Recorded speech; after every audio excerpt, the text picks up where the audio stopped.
S ciljem da izazove tehnogenu nuklearnu katastrofu, Kijev je na Zaporošku nuklearnu elektranu poslao 4 bespilotne letelice, koje su ruske snage oborile.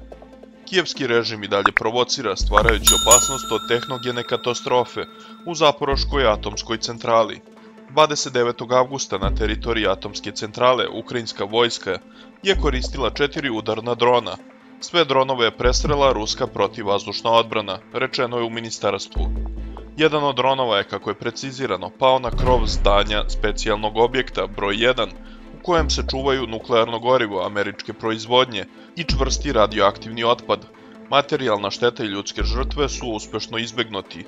Ministarstvo odbrane je saopštilo i da je u protekla 24 sata ukrajinska artiljerija ispalila 2 projektila na teritoriju Zaporoške nuklearke, koja su eksplodirala u neposrednoj blizini specijalnog objekta broj 1.